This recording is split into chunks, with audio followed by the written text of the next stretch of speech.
It's been too long since we've been on a podcast. So we're gonna start it off. Ho ho ho and Merry Christmas, Happy Holidays, whatever you celebrate. Congratulations, you made it through another year, and thank you for tuning in to another episode of the Traveling Hoopers podcast. I am your host, Alan Pettigrew Jr., and in front of me are my two best friends in the world, Calvin McGowan and Philip Dixon. Guys, go ahead and let the people hear your name. Once again, everybody, I'm Calvin McGowan. It's a pleasure to be here. Uh, it was a fun slate of games, I guess. I'm not great at this. Moving on. What's going on? My name is Philip Dixon, aka Kwanzaa. I rock with Kwanzaa. I'm I celebrating don't, Kwanzaa right I don't now. know nothing about Kwanzaa, but I do know that I have an opportunity to write the Kansas City Kwanzaa play this upcoming or this next year in 2023. So I better get my research going. This guy. Okay. Well, I know a research partner because I'm celebrating Kwanzaa this year too for the first time, or at least like observing somebody celebrate Kwanzaa. So, but let's go ahead and get into. What she look like? She's black. Is that why you celebrate Kwanzaa? You said what? Is that why you celebrating Kwanzaa? You said is that why she's celebrating Kwanzaa? Is that why you celebrating Kwanzaa? Is that why you observing Kwanzaa? Because she had. Yeah. And plus, I like to learn about other people's cultures. So, Is that kind of your culture? no, if I'm out here celebrating Christmas, it's not mine directly. Yeah, it is. I mean, It is If you don't- ours, but if you you're know. a Jewish person and you Okay, celebrate. Hey, Let's hold on, reel wait, this in. Let's reel this in. hold on, real quick, no. If you're a Jewish person culturally, but you don't celebrate Hanukkah, that's still your culture, like Hanukkah. If you're an African American, you don't celebrate Kwanzaa, that's still your culture because it's based off of your culture. It is. It is. It is. But Calvin, you got a point. We're going to go ahead and get started. Guys, I'm going to start us off with a mute your mic segments. Guys, go ahead. Don't say nothing after this. Last week, or about 2 weeks ago, me and Calvin did an episode that never aired. And in that episode, we made a pact to not speak about the Lakers until they are at least a play-in team. So, for the rest of this episode, I will refer to the team in Los Angeles that is not the Clippers as the team in purple and gold. I am not going to call them the Lakers because they have disappointed me for almost a decade at this point. And I know that's kind of rough to say for a team that won a championship, but we all kind of have like the muck and mire of what it means to win a championship in a bubble, which largely we shouldn't. But when you have the name recognition that the Lakers have, and not only as a franchise, but with some of the players they have on their roster, it is really, really tough for me to feel like we need to constantly talk about them when they woefully underachieve for years with one of the best players of all time. I get it. LeBron is not the same LeBron that we've seen over the past few years. That being said, he looks amazing this year. He does not look like old LeBron, but he's still saucing people up and making it look good. Shout out to Davis Bertans for getting hit with the worst hesitation yesterday and just completely getting blown by from King James. So I'm going to let y'all know this now. I'm not a fan of the Lakers. Never have been, never will be. Let me not say that. Y'all could get like Victor Wembanyama this year, and I have to like buy in like 5 years.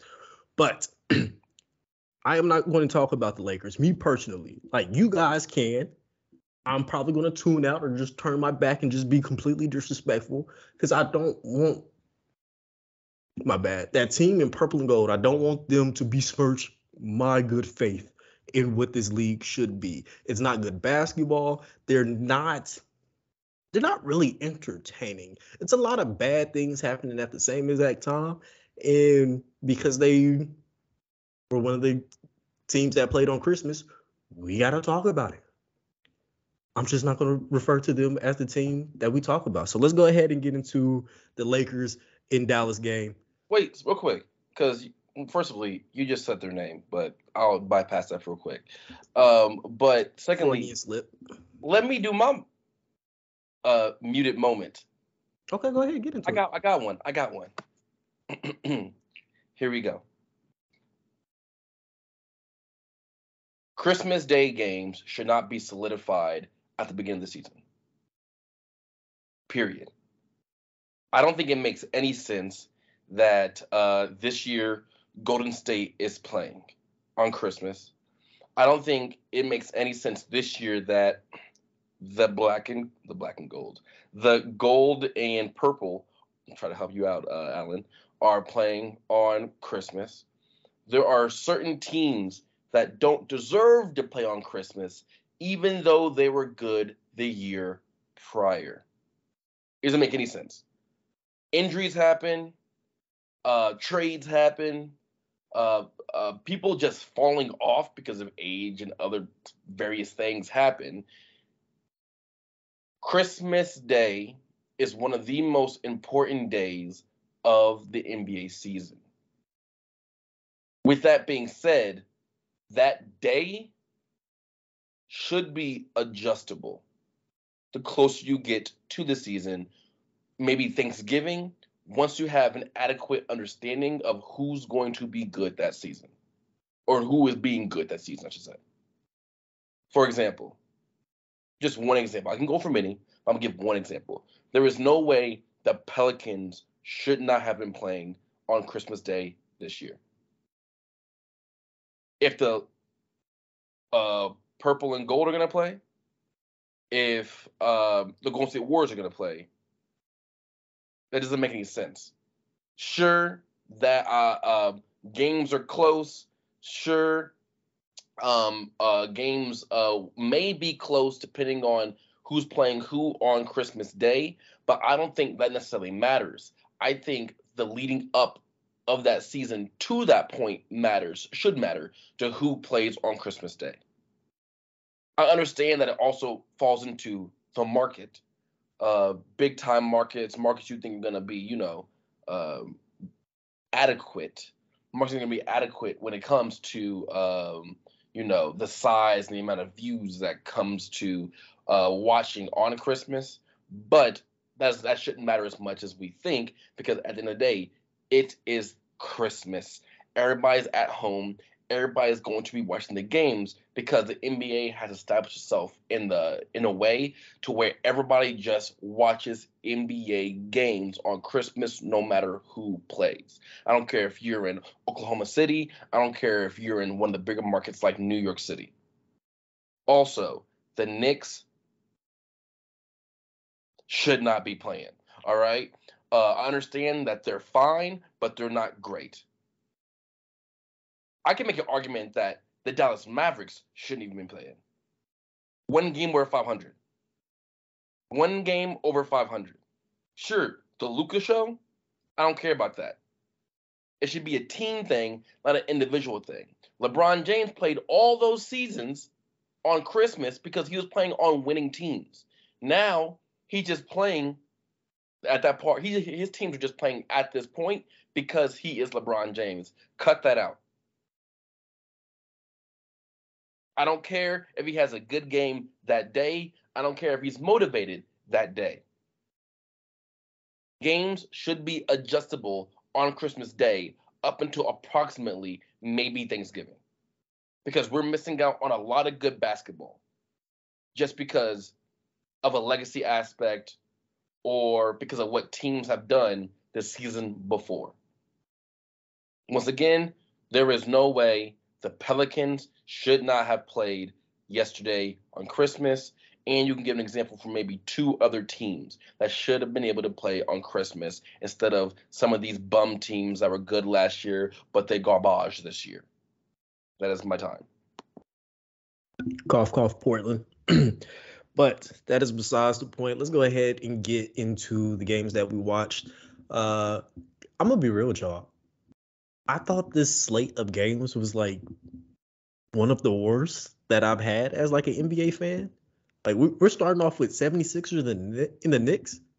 Like I get that it was a good like back and forth, but I never really felt like the 76ers were in danger of losing. Like the Knicks have dudes, but they don't have like a go-to, I'm going to finish the game. They have like a bunch of elite role players. And I'm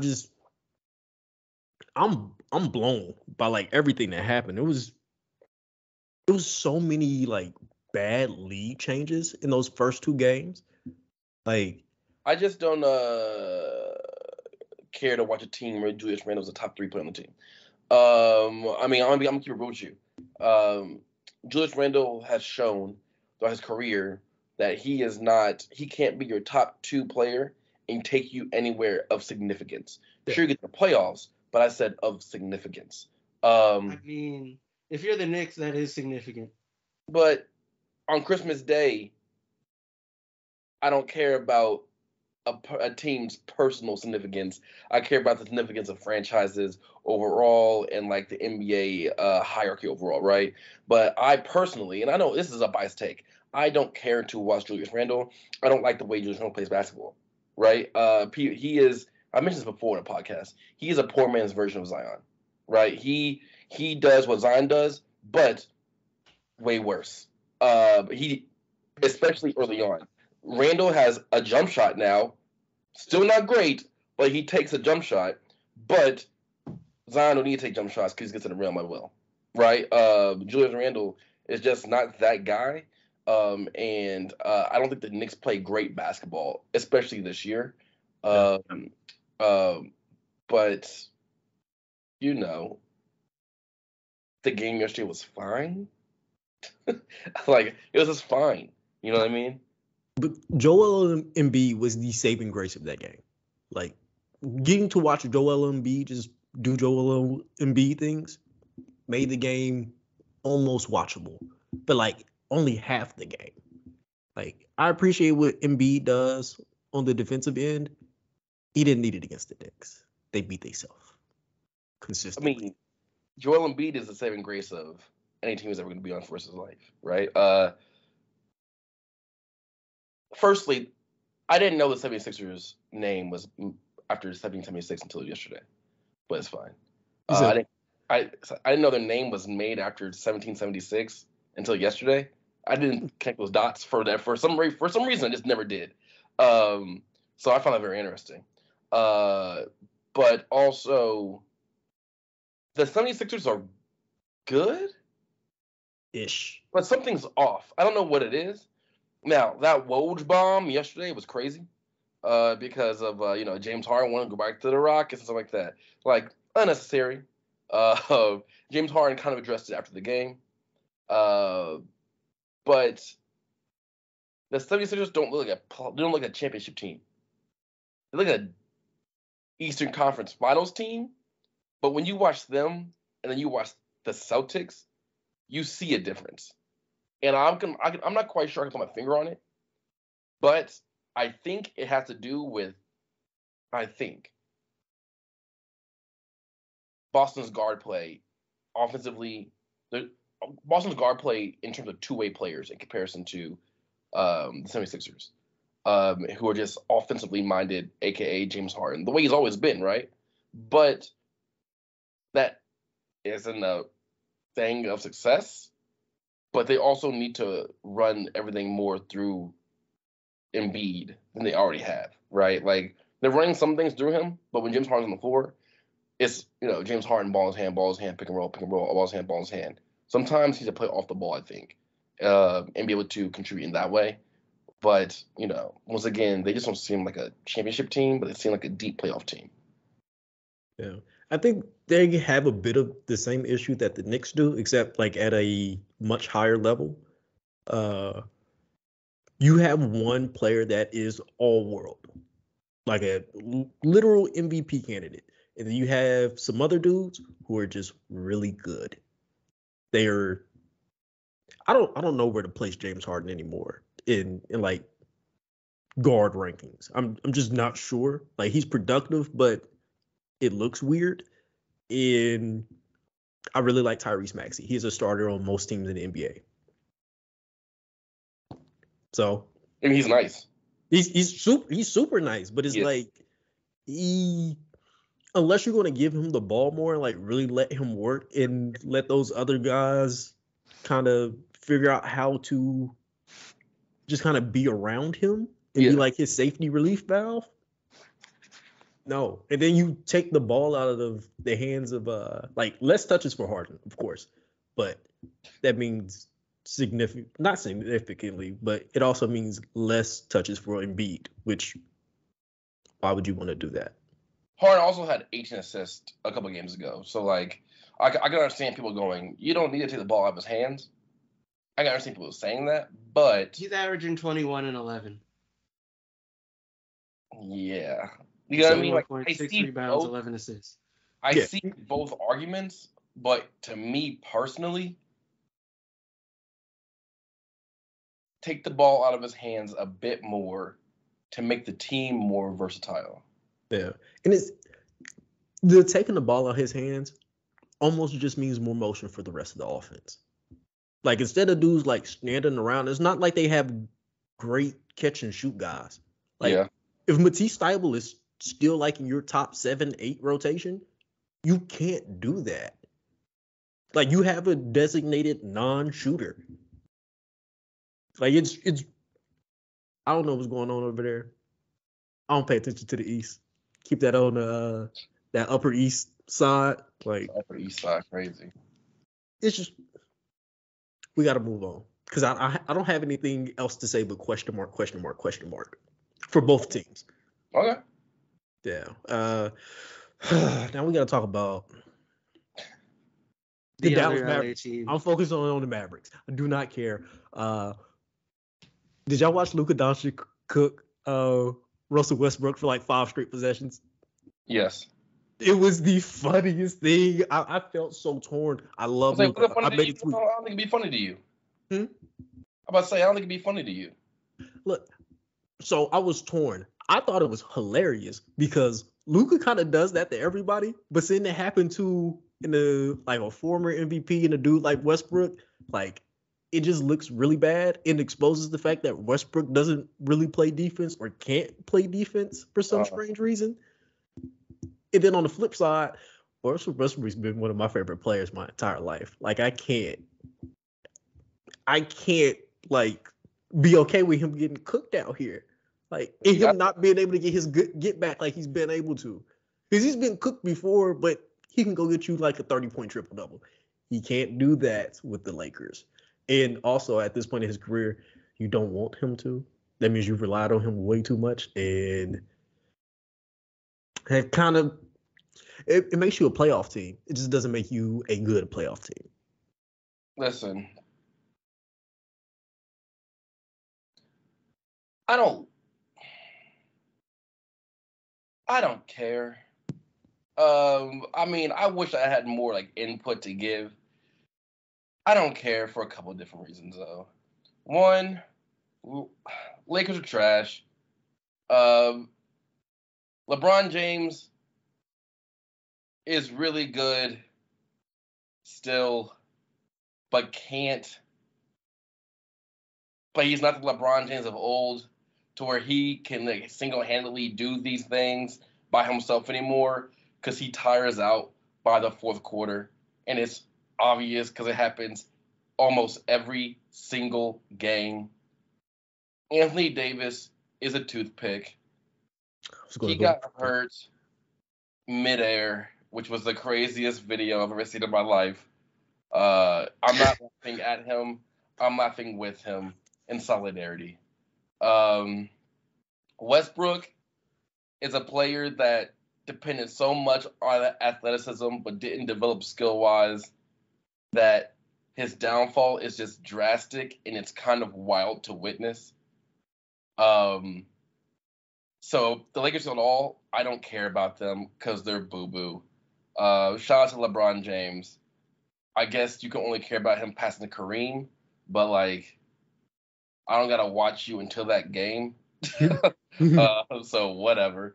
And then the Dallas Mavericks, they 2 games were 500. And the only reason they're not 1 game over 500 is because they played the Lakers. They're fine. Luka Doncic is good. He is one of those players that won't ever win a championship if he's the best player on the team. You could tell because he don't make players that good surrounding him.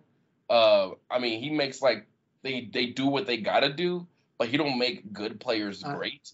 You could tell that by how he dealt with Porzingis, who, if you watch in Washington right now, is doing pretty good, but around Luka Doncic, it was issues. Hold on. I'm not done. This is a wild take. This isn't a muted mic segment. My bad. It's on me. Since when did that? Yeah. I mean, in Luka, my bad. In Kristaps' defense, he was coming off an injury. That was the complete hold up. Like, did you see when they actually traded him? He was actually starting to put up all-star numbers like he did with the Knicks. But keep going. Okay, doesn't matter. Gone. He had plenty of time when he was with Luka, and it didn't work. Let's not focus on those games where he was kind of bit. He was healthy enough times that we saw enough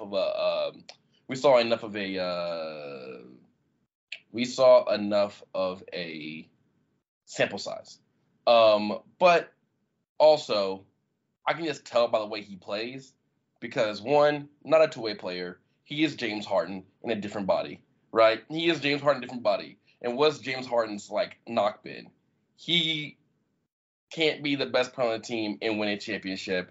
If we realized that throughout his career, at one point we had faith, but we did understand that nowadays, especially hindsight being 2020, that was just the case. Luka Doncic is a European James Harden. And people are, googly-eyed over Luka Doncic. Personally, I am not. I think he's good, but I think he's good with limitations for a person who's going to be the best player on a team, on a championship team, right? And so, personally, I don't care about these guys. Once again, you 1 game, 2 games, you play the Lakers or 500, and the Lakers are straight garbage, and they're on TV for some reason. It's like, I know, it's only because they're the Lakers. Shout out to Dr. Buss, because from all his hard work, for some reason, Lakers are still harping on his purple and gold right now. So, it was just one of those games. This is one of the games of the day where I was like, I don't care about this. I wish I did. I tried, but my mom was focused on ham, rotel, and fried catfish.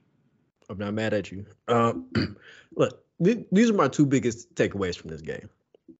The first is that, I told everybody who will listen to me yesterday, the Lakers are one of the least talented teams in the NBA. My bad. The purple and gold are one of the least talented teams in the NBA, which is really hard to say when you have LeBron and Anthony Davis. Even y'all know how I felt about Anthony Davis his entire career. It's embarrassing. Keep going. If you just look at the team, it is literally split down the middle. And it's really not even down the middle. It is really talented dudes that are outside of Anthony Davis, who I don't want to talk about, are guys who were elite or are elite, but they're past their prime for the most part. We're looking at a 38-year-old LeBron James. As good as he looked yesterday, he did not look like the LeBron we saw. I don't remember him dunking often. And then when he did, it was kind of like, whoop. I was like, I get it. I'm not mad at you. And then you look at Russell Westbrook. It's the tail end of it. I'm gonna sneak Patrick Beverley in here, but Patrick Beverley not doing a rah-rah that he usually been doing over the last few years. Like, the best thing about him this season is that podcast he's been doing. And then when you look at the other side, it is really young guys who just haven't done anything in the league. I like Lonnie Walker. He played with the Spurs. That's been a black hole for a few years now. I can't tell you last time I sat down and watched in a season like 10 or 15 Spurs games. It's just been a while. Like, they haven't given me a reason to. And then one of the Lakers' most important players is Austin Reeves. Does anyone know where Austin Reeves went to college, like right off their head? Nope. I'm pretty sure I looked this up and I still don't remember. And when you look at it, like, Austin Reeves might be the only player in the league who gets his haircut at Supercuts. Yikes. Like it's really, really weird. They got Wing and Gabriel on the roster, and I am surprised he's still getting checks. Like I get it. He looks the part. I have no idea what he does on the floor outside of being 6'11" and somewhat mobile.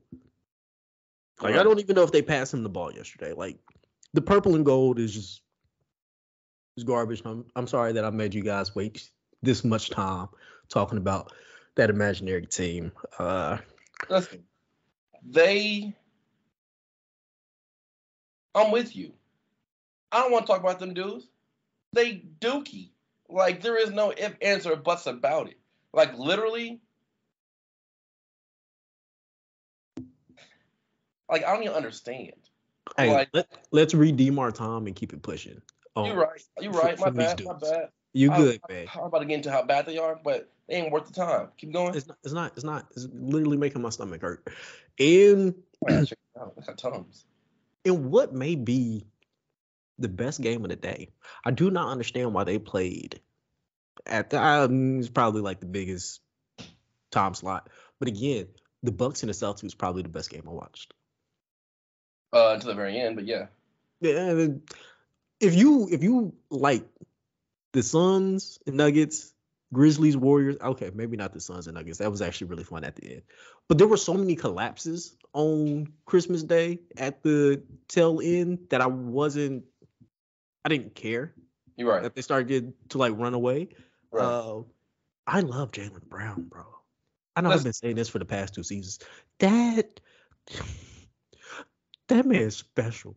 Like, of all the like number 2 options that we've talked about over the last few years that I would like to see play with another team, Jaylen Brown is not one of those dudes at all. I think he has the perfect role. I do not want to see Jaylen Brown putting up like a ton of shots and everybody having to rely on him. He is the best wingman in the NBA by far. Like I can't think of anybody else. And then we got God level Jason Tatum, who's only like 25. So he's not done. He's already doing crazy things. Listen, for real. I kept seeing this. Never mind. Well, I'll keep it. I kept seeing this Aaron Gordon dunk yesterday, and I was like, whatever, cool. That was on Shamit. Jason Tatum put Giannis in the rim, like, and get no love for it. Like, he put him in the rim, and it's Giannis. Jumped 2 hands, hung on the rim. I'm like, are we not going to show this man the love he deserves? Like, what's going on? So, I'm a big Jason Tatum guy. Jaylen Brown guy. I'm a big fan of this team. I like Marcus Smart. I forget Blake Griffin's on the team every time until I watch their games. I'm like, oh man, that's Blake Griffin. But I like Blake Griffin. You know what I mean? He fits well in this later stage of his career. He fits well with this team. Malcolm Brogdon, Derek White.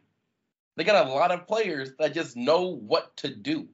And they happen to have these 2 elite guards who play both sides of the court, who are young enough that it's not going to tear them apart. Yeah. The Boston's just good. That is the most complete team in the league right now. Easily. I think it's close. Me either. Like even watching the Nuggets, who I think are like really solid. I know their guys are coming back from injury. They can't do nothing with them. Well, when I don't think a single team can.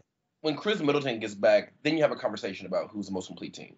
But as of right now, 100% is the Celtics. And I was again, right now at this point, it's not close to me. Oh, not at all. Like they don't have a weak link. No. Like you can't just pick and roll the Celtics to death to find somebody to switch on to. Jason Tatum's an elite defender. Jaylen Brown's always been really good at defense. Al Horford is going to protect the paint and is just like incredibly smart. Like Marcus Smart got Defensive Player of the Year. Like it's. If I was I don't know how you can build this team. Like it doesn't make sense. Like whoever, I guess we can't.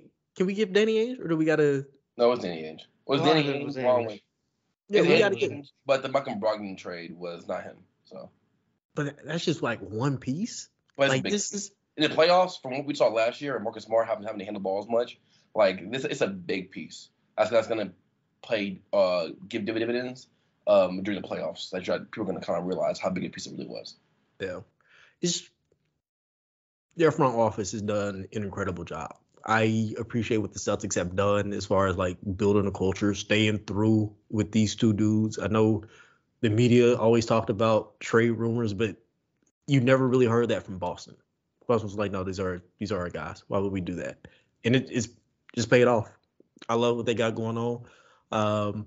I'm not going to change my prediction that the Nets are going to win the championship. But the Celtics are going to stress them boys out. Still, they going to stress them out in the Eastern Conference Finals. Wait, okay. They won't get Stress them that out far. so much they'll be sitting at home for the finals. Shut up. The Nets won't get to the Eastern Conference Finals, by the way. They won't get there. But I like your weird optimism that you have for a team you have no actual loyalties to. Kevin Durant, I got loyalties. I don't really have loyalties to Kevin Durant, but I like him. So Okay.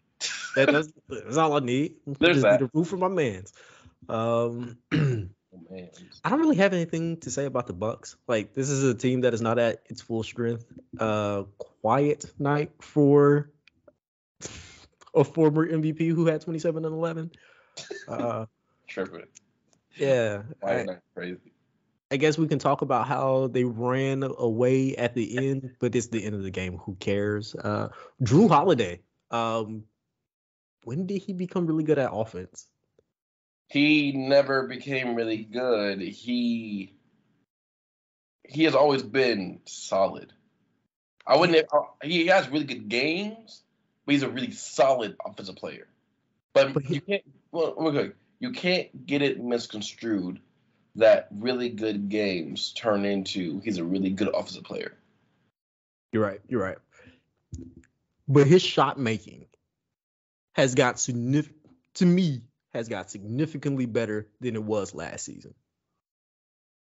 I mean, don't you think he's just part of the evolution of playing with great players and not being with the Pelicans when you were trash? Like each year you're gonna be elevated, especially when you're in your prime. You're gonna be elevated because he's surrounded by Chris Middleton and Giannis Antetokounmpo.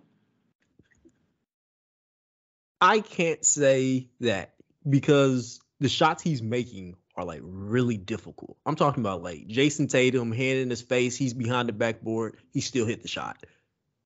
That's not something you would have asked from Drew Holiday. Like during their championship run, Philip, we watched a lot of those games together. Do you know how often I was saying Drew Holiday needs to get off the ball, or somebody needs to get the ball out of Drew Holiday's hands? Like he's offensively not there. Right. And now he's just like, no, I'll make big shots when I need to, instead of just like getting to the rim. Like I'm impressed. You should be. But once again, I will go back to the fact that year he was coming from, fairly close to being a Pelican with not, a young team. No one was great yet. No one was of the level that he is playing with now. So each year he's getting more confidence. He knows his role. And when you're not just a role player, when you're like a top 3 player on your team, that's a championship team, like you're able to gain a confidence that is like unparalleled to the others on the team, to where you're going to be able to take shots with confidence because is part of it's just part of your position on the team and what you bring forth to the team to be able to put them on the championship level. All right. Now we're gonna move on to the Grizzlies and Warriors. Calvin, I need you to talk about your boys because they got little brother last night. Like it was like it's good that you can talk, but we still gonna punch you in your chest and you're gonna have to sit down. And that was without like 40% of their starting lineup. What, Curry and Wiggins, right? So yeah. that y'all might shut up. Y'all might want to shut up. Take a little bit of humble juice. Like, except Josh can do whatever he wants. I'm gonna be real. I don't really know what to tell you. I expected, like that's just being real. Like the thing is, on paper, they should win that one, no problem. But if it was just about paper, at the moment, the Celtics would be NBA champs, and we just skip the rest of the season. But that's why you play the games. And when the game rolled around, we once again forgot what the rim looked like, especially from deep. Right, Bane is back. This was the second game back. He shot poorly. He shot very poorly. Right. He dudes. It kind of just boiled down to not hitting our shots, and like the Warriors were kind of. They were knocking down basically everything from deep at one point. It was kind of wild. Hand in your face, wide open, didn't matter. It was all going down. And like,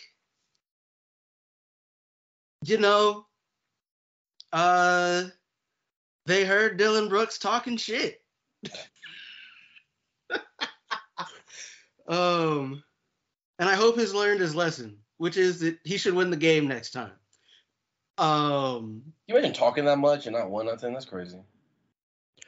But that's they swag though. I like that. Like, I'm not about to sit and tell the Grizz not to talk mess. Like, the thing is, let's be real. Like, even if they had won something, people would still be like, "Yeah, you shouldn't be talking mess because they have more rings than you," or whatever other excuse they would use. So go ahead and talk your mess. Just make sure you win the game.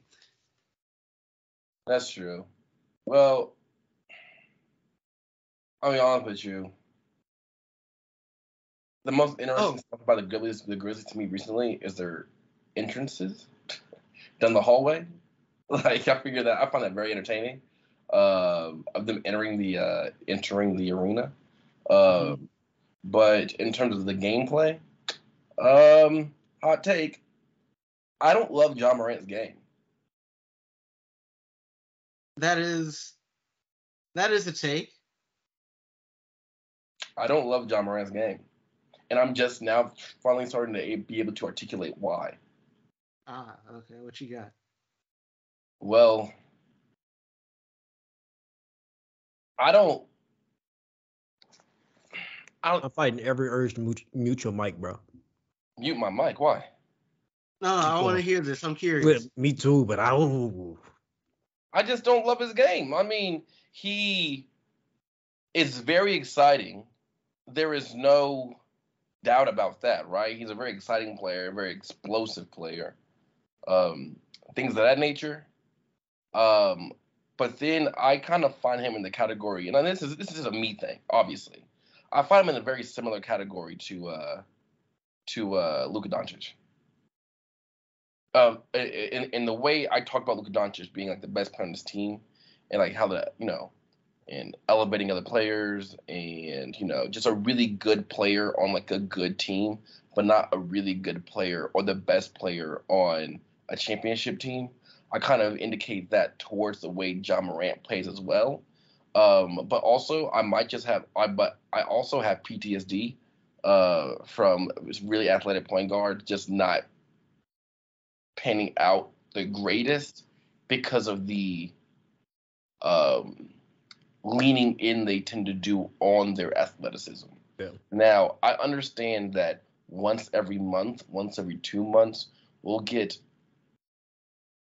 a highlight, if you want to call it that, of Ja Morant almost dunking on somebody, but the whistle's blown.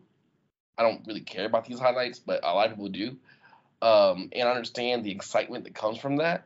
I just don't tend to be the kind of basketball fan that gets caught up in like that kind of excitement of the game, right? And I think Ja Morant falls in that category with me personally. Now I know Calvin, you have a really strong opinion because you're a homer, and I think you just like Ja Morant. But me personally, that's how I kind of feel about him. But the Grizzlies are good. But then when I see what the Grizzlies did without John Morant to the Warriors last year in the playoffs, and like kind of pushing them more than he had gotten pushed the entire playoff run, and then seeing them lose again to the Warriors yesterday, I'm like, are here we go. the Grizzlies in the same predicament with the Warriors that Toronto was in with the Cavaliers a few years back? I don't think so. In terms of like a mental stronghold that they have on the other team. I don't think you can come out the tunnels doing all this all you want, but when you step in the court, you're losing on their bad years. What's going on? So steps out. As far as I can tell, particularly right, watching some of the starting to pay attention to some dudes off ball, particularly right, like looking at like Dylan Brooks and like Poole or like Clay. Like I'm starting to think these teams legitimately just don't like each other. I love and like Brooks, for example, talking shit is going to like it's motivation for the Warriors. But also I think so like one of the things, right, if you're trying to defend a team while Ja is on the floor, is you're gonna pack in the paint, right? You absolutely have to, because otherwise you're gonna get cooked, right? And his three ball it's not bad, right? Statistically, it's about average, but it's inconsistent, right? For example, last night, I think he went like 2 of 10 or something. It's just the team plays differently with Ja than without Ja. And like the Warriors are, I don't know. Yeah. I think I have a simple question. I mean, simple answer. Memphis is really young. That too. Like all of their good players are really young. And I don't think Ja Morant has figured out how to play with pace for real. Like every time he gets the ball, especially last night, zoom. It's not like walk you down, then go. It's like as soon as I get it, I'm just going to the basket. And it worked for the most part. He had 36 points. I think once he figures out how to play with pace, it's over for everybody else. Because that's when the floor is really going to open up. Because he's a good passer. I'm going to need him to prove that to me, though. Because from what I've seen, being an NBA fan, ultra-athletic point guards don't learn how to play with pace because they don't ever need to learn how to play with pace. Yeah. So I'm going to need him to prove me wrong because I've seen too many point guards prove me right in that manner. You know what I mean? Ultra-athletic point guards, especially point guards who are at the level athletically of what he is. You know what I mean? And I'm just like, I hope he does. Let me preface it by saying that. I hope he learns how to play with pace. But people, in a general sense, but in this scenario, athletes in the NBA tend to lean on the things that got them to the dance in the first place. Yeah. And unless he just is different than the rest, that is what I've kind of come to the conclusion of for a lot of people over the last, 5-6 years in the NBA. No. I think you're definitely right. Dang it, I forgot what I was going to say. Oh, Calvin, two things we did not talk about with Memphis that are also issues. Jaren Jackson had 5 fouls in like 11 minutes. That is very bad.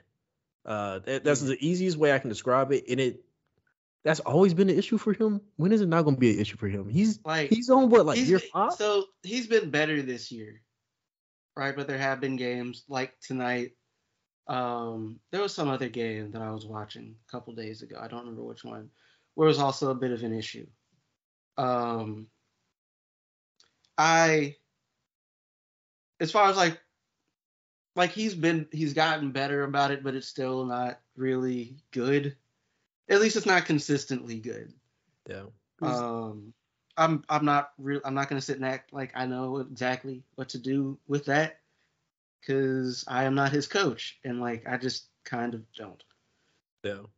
Because I think that's gonna be an issue in the playoffs. I know they're talking about him being like defensive player of the year, but if we have enough games where we're like, okay, this is how you picking up fouls, I'm just picking on that. Because once you kind of take him out, the floor shrinks significantly for the Grizzlies, and you take their best defender off the floor. Mm. Like I let John Morant do what he want to do. Like Desmond Main is cool too, but if you can't play defense, good luck. Like some of it would be matchup dependent too, though, because Adams played some really good defense on Jokic in their game against the Nuggets. It didn't matter much because Jokic is an amazing passer and threw some ridiculous stuff because he's him. Yeah. But like I've also noticed that there have been a bunch of situations where Jenkins will specifically like not play Adams particularly kind of late where it might be useful to the point where it's like this might be some level of trying to prep for the playoffs when like he might get run off the floor by certain teams. Yeah. Plus he can't shoot free throws. Oh yeah, you're right. I forgot about that. 32% on the year. You just throwing the Brock up there. I ain't mad at you. Well, I mean, he gets all the rebounds. It's okay. Exactly. And Dylan Brooks, Calvin, we talked about this off podcast. You told me it was a shove. He elbowed Jordan Poole in the throat. I know you from Memphis and y'all rough and y'all tough, but getting elbowed in the throat is not a shove, my boy. No. Look. Here's the thing. I saw that text and I'm like, what is he talking about? I don't remember seeing that. And so I went and I looked and like I think he shoved him in the shoulder. Like I think he got him in the shoulder. I don't think he got him in the neck, unless there was something I missed. Like I don't think it was the neck. Jordan Poole is light skinned. He hit that boy in the throat. You can see the mark. If you say so. I was just looking at the film. I didn't pay any other attention. Yeah. NBA cameras are very good, my friend. It's either that or he had the baddies in the locker room before the game. One of the two. I'm really glad that we about to end this. We got one team to talk about left. Also, before we get off this one, the reffing of the game was really weird. Yeah. Like I think in the span of like a minute or two, there was a phantom call on like a Jordan Poole jumper, and then like they called a take foul with the Grizzlies inbounding the ball. It was, God, that was wild. It was really weird. Oh, I guess we're still talking about the Warriors. Jordan Poole, Philip, Calvin. I don't like Poole's game. I'll tell you what it is. Poole's game is really good on a good team. But when Poole's not on a good team, surrounded by good players and players who aren't falling off, he looked crazy. That said, he had 32 last night by himself. Yeah. As the number one option. His game is just so erratic. I don't care about number one options that don't produce dubs. Or they got a dub last night. But, like, in a general sense, right? Yeah. Without Steph, they're still losing, right? They got, once again, just like how I said with Drew Holiday, one game or good scoring games does not mean you're a great scorer. Yeah. Mm-hmm. Same thing with this scenario, right?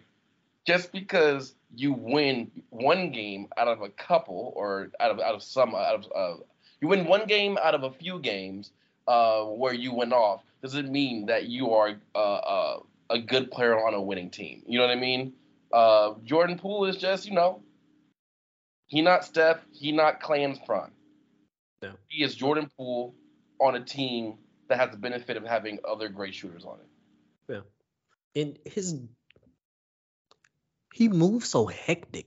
Like he almost moves like he's getting chased. Like it feels very playground. Like when you let the best athlete play, just go to work.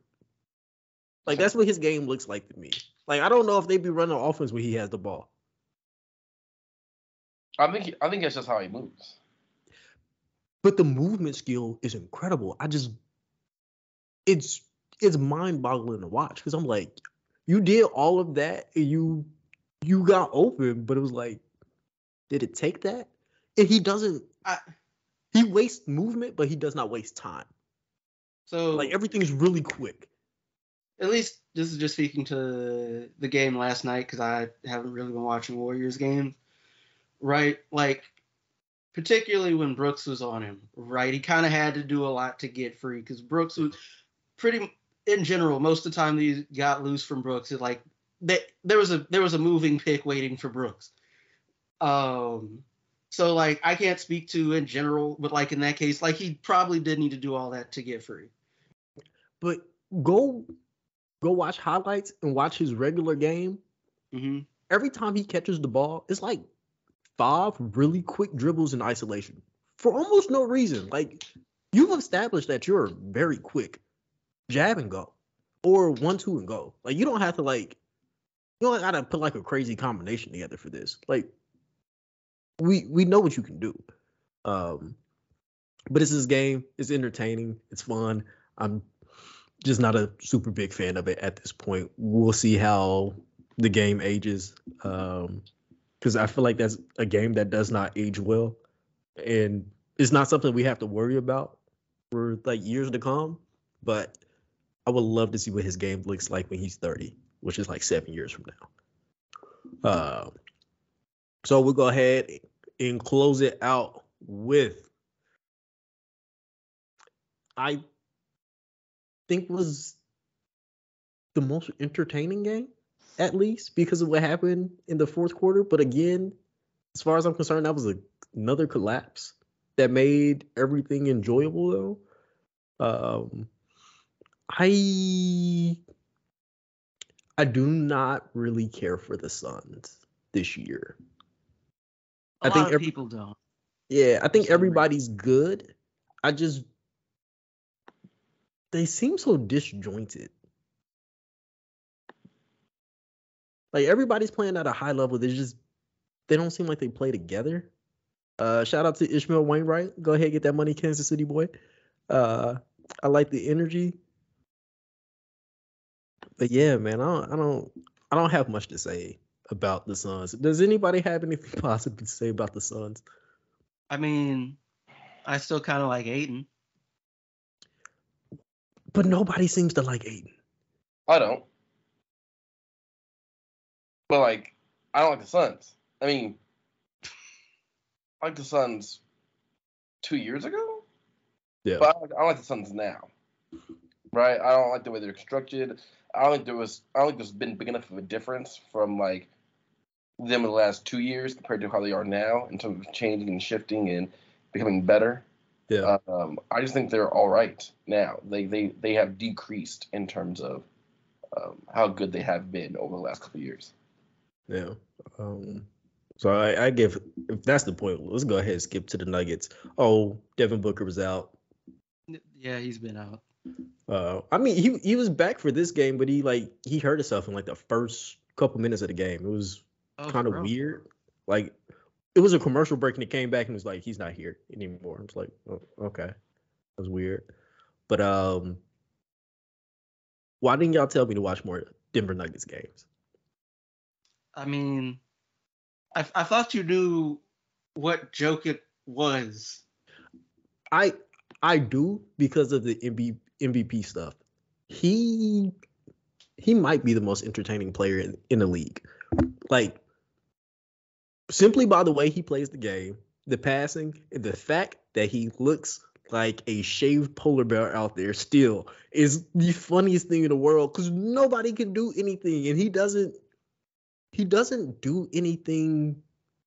Okay, I'm blind. He has the passing, but everything else just seems fine. Like his jumper's slow. The way it comes off his hand is weird. Like there's a weird flick motion at the end, but he makes all of his shots. He has crazy touch. He rebounds. I'm amazed by everything he does because it looks so funky. I don't. Say again? You said what? Pretenders. Continue. Oh, did you hear me say anything about winning games? Oh, I said no. entertainment value. No, I'm saying that this had no kind of connotation or kind of a reaction to what you said. Yeah. I just wanted to let it be known that they are pretenders 100% through. Yeah, I feel like both of these teams are pretenders at this point. Like we know of them. I think Denver, if everybody stays healthy, is going to be a problem next year because that team. I might have to look at the overall numbers. Seemed like it did a lot of relying on Aaron Gordon last night. And speaking of Gordon, he had a Yay area's finest type of game. Like he was dunking everything. He looked incredible. Was rebounding. Like that is the Aaron Gordon that I remember from his playing days with the Magic. Like I really appreciate what I saw out of them. But yeah, this is another team that is weird. Kind of weird. Listen, everybody is still stuck on Jamal Murray from the bubble. Jamal Murray was one of those guys from the bubble that played out of his mind, played so out of his mind that he broke his body. And that is not who Jamal Murray really is. Jamal Murray is a really good point guard, but he can't be a top 2 player and win anything. No way. I think he can. Your 3 just has to be just as good as Murray or probably like a tad bit better. Because I think he's a really good point guard. Like I like the way he plays. He gets to the rim well. He kind of makes stuff happen in the mid range. I just think it needs to be timing. Like Michael Porter Jr. played a lot of minutes. I don't remember anything about Michael Porter Jr.'s game. 7 points, 8 rebounds. I don't remember anything. Like he wasn't even bad on defense. Like I just don't remember him being out there. He wasn't good on offense though. 3 of 11. Yeah, but from deep. Like this might just be like a bad game. But boys, Jokic might have the strongest back in the league because he carrying them boys. That was a crazy sentence. Sorry. Keep going. I'm bad. There's a joke in there somewhere. Oh, I found it. I'm just saying. I'm not saying it out loud. I kind of want to hear this joke. We'll keep it off podcast. We're about finished because I don't have anything else to say about these two teams. They're just lackluster. This is just an indication of what I said earlier from my muted mic segment. Some of these teams don't deserve to be playing this day. Like they have no interest. They are pretenders. There's no intrigue. None of that. It doesn't matter. Like there are much more. You know, you mentioned one earlier, the Portland Trailblazers. There are much more deserving teams that should have been playing today that weren't on the schedule because they are overachieving for what people thought they could do for this year. It's ridiculous. Here's the thing, though. I cannot think outside of maybe like Cleveland. I cannot think of another team that should replace the Suns, and I definitely don't think there's a team that should replace the Nuggets. I think they had a really off night, but Jokic made it like really entertaining. Like he is a masterclass in playing basketball at this point. Like he does everything. The Suns have talent, and I would rather watch Cleveland than watch the Suns play. Yes. Like it's just more entertaining. Like I think all of the power right now is in the East. And I'm not like a super big fan of the Eastern Conference. I'm still a West dude, but I don't think there's a championship contender out West. I'm okay with looking stupid. Let me look at the standings real quick. Yeah, no, I don't think there's a true championship contender in the West right now. The championship goes through the Boston Celtics win the championship, so I You get said what you mean. Boston Celtics are winning the championship. Yeah. Like Wouldn't they surprise are. me. Like I am, from what I saw last night and what I've seen so far during the year, I truly think that is the case. Yeah. And I appreciate them fighting back the way they are, because the only other team I can think about who made it as far as they did and then came back the next year is the team in purple and gold. And that was more than a decade ago at this point. So I'm impressed by that. Yeah, and this is I don't even know. Like this is a weird year for the NBA. But there are not that many teams. Like It's you not. feel like it's much more evened out, but it's really not as evened out as you would think.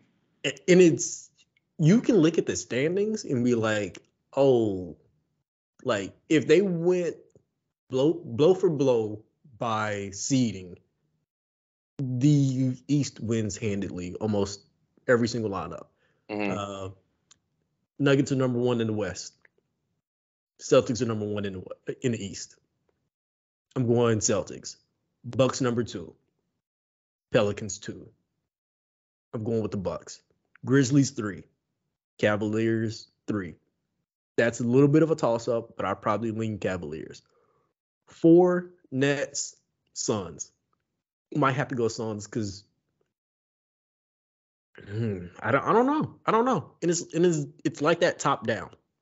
It's really weird, and I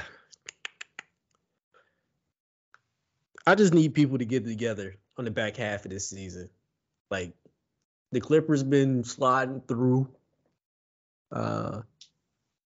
It's bad when the Kings are in the playoffs. Like, what are we doing? But the Kings are playing good. The Kings are playing pretty good this year, though. They are. I'll give them that. But like from a historical standpoint, what's going on? Like this just feels like the weirdest season ever. What's going on? Maybe they're just finally good again. I don't know. It might just be a one-off for all we know.